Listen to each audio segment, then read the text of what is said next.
Yo, the best player I ever played with, it wasn't Aaron Rodgers, it wasn't Brett Favre, it was this dude named Charles Woodson.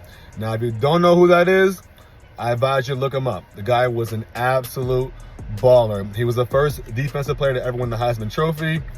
When he got to NFL, second he got there, he was balling. You know what I mean? He has a bunch of All-Pros, a bunch of Pro Bowl selections, Hall of Fame, Super Bowl champion. I mean, the guy's an absolute defensive MVP one year, absolute baller, right?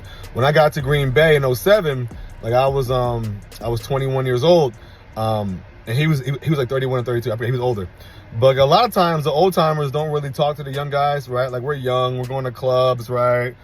We're playing video games, right? We're doing young boy stuff. Just got a couple dollars in our pocket. We're doing young boy stuff. He was doing, old stuff, right? Like he was, well, I don't know what he was doing, but he was doing what, 31 or 32-year-olds do, with a bunch of money. I don't know, maybe investing in a mutual, I don't know, a hedge fund, who knows, right? So in the meetings, he was quiet, right? In practice, he did his thing, but, it wasn't like a lot of, chitter chatter, right? He went, did his business, and he left, So I told myself, because, like, he was one of my favorite players growing up, right? Like, I was in middle school when he won the Heisman Trophy. Like, I was in high school watching him on TV when he won a Super Bowl. So I was like, yo, how often are you going to be around Charles Woodson? You know what I mean? Like, you got to talk to him. You got to get some advice. It might not help you, right? But it can help maybe somebody in the future. Maybe you watching this video. So I asked him one day, I was like, Wood, how you make so many plays? And I never get what he said. He was like, yo, I find the opponent's 3 biggest plays, and I make those plays.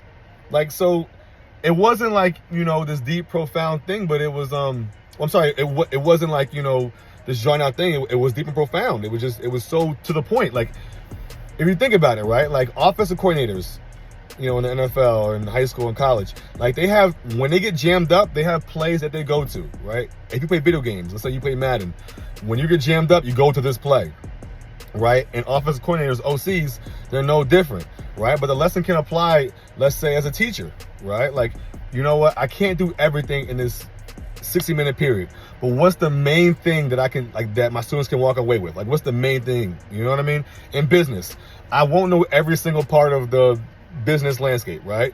But like to my clients or to my market, what are the main things that they struggle with that I can, that I can service, that I can, create a product for, right? And the guy, I mean, I finished playing I only played with him 2 years, but like, I mean, the guy was absolutely lights out. Now, he didn't make every single play. Like, he did take some, he did get, beat a few times, took a lot of L's, but like, he's in the Hall of Fame. You know what I mean? So, the main point is like, focus on the main things. You know what I mean? You can't focus on everything. You know what I mean? Your opponent or your enemy, whatever it is, you know what I mean? The person that you're trying to, I guess, attack in this case, right? Your person you're trying to sell to, whatever you're trying to service, like find out the main things that's going on with them and just make those plays.